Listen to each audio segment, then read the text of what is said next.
არც ერთი სიტყვა გარეჯზე. ალიევი კობახიძის ერთობლივი პრესკონფერენცია ისე დასრულდა, რომ მთავრობის მეთაურს გარეჯზე სიტყვაც კი არ უთქვამს. არადა დავით გარეჯის კამპანია ივანიშვილის პარტიამ ჯერ კიდევ 5 წლის წინ დაიწყო. დააკავეს ხალხი და ქართული მიწების დათმობაში წინა ხელისუფლება დაადანაშაულეს. ახლა შედეგი ის არის, რომ ჩიჩხიტურის და აღდგომის ტაძრებში მომლოცველები ვეღარც კი ადიან. ქართული ოცნება კი ამ თემაზე გაჩუმდა.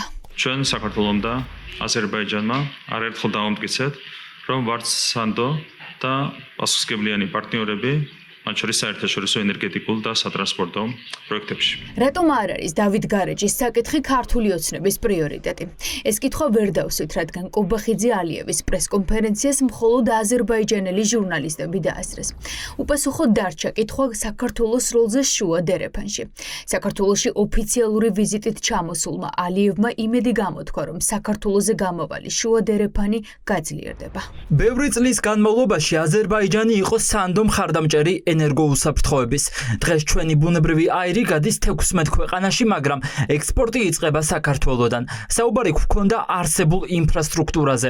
ბაქო-თბილისი-ჯეიჰანის პროექტი ამდენი წლის განმავლობაში წარმატებით მუშაობს. სამხრეთ ბუნებრივი აირიც კარგად მუშაობს. ეს ინფრასტრუქტურა დიდი მნიშვნელობისაა ბევრი ქვეყნისთვის. ჩვენ შევქმნით სატრანსპორტო კორიდორები. შუა კორიდორები გაივლის აზერბაიჯანსა და საქართველოს.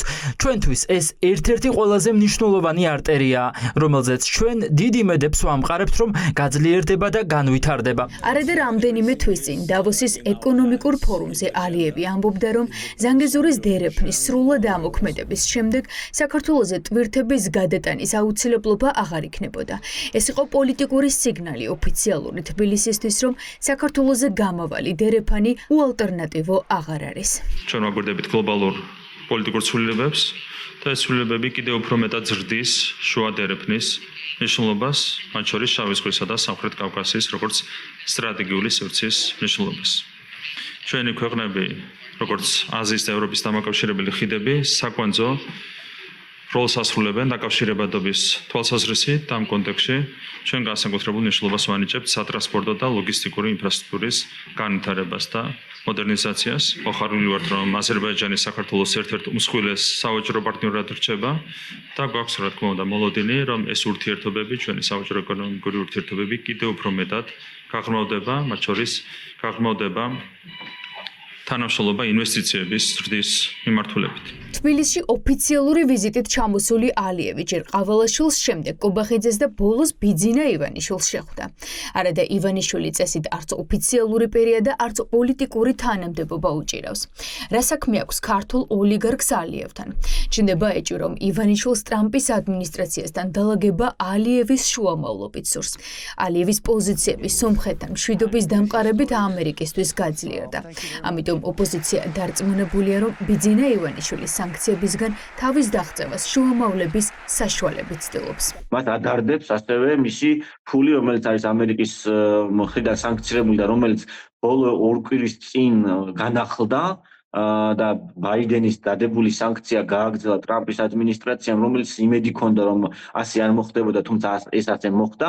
ამიტომ ერთ-ერთი სავაჭრო თემა ბიძინასთვის არის ის ფულით და ძევლები, რომლებიც ყავს ივანიშვილს აყვანილი, ეს ურთიერთობები ვერ ლაგდება, იმიტომ რომ ამერიკის ინტერესი რეგიონში არის შავი ზღვა და ამერიკის ინტერესი არის ამ ქვეყანაში, მათ შორის აზერბაიჯანთან, სომხეთთან საკუთარი ინტერესების გაძლიერება, რაც სრულად წინააღმდეგობაში მოდის რუსეთის ინტერესთან. ალიევის ვიზიტი თბილისში უცნაურად დაემთხვა აზერბაიჯანელი ჟურნალისტის ქვეყნიდან გაძევებას.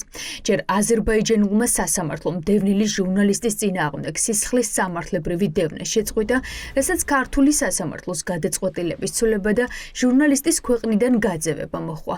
ორი ქვეყნის კოორდინირებული ქმედება აჩენს ეჭვს, რომ ეს ქმედება წინასწარ დაგეგმილი იყო. საქართველოსა და აზერბაიჯანს შორის ურთიერთობებში არსებული ყველა მნიშვნელოვანი საკითხი იქნება განხილული. რა თქმა უნდა, მნიშვნელოვანია მეზობელ და მეგობარ სახელმწიფოებს შორის პოლიტიკური თუ ეკონომიკური კავშირების განმტკიცება, განსაკუთრებით რეგიონში მიმდინარე პროცესების ფონზე. ალიევმა ოცნებას ეკონომიკური ზრდა შეუქო და ქვეყნის წარმატება მიულოცა. ალიევი, რომელიც საქართველოში 2023 წლის შემდეგ პირველად ჩამოვიდა, რეგიონში გაძლიერებული პოზიციების ფონზე ნაკლებ სავარაუდოა ორ ქვეყანას შორის ეკონომიკური თანამშრომლობის გაძლიერებაზე სასაუბროდ ჩამოსულიყო. ივანიშვილთან მისი პირისპირ შეხვედრა აჩენს ეჭვს, რომ ბიძინა ივანიშვილს მასთან შეხვედრა პირადი ინტერესებისთვის სურდა.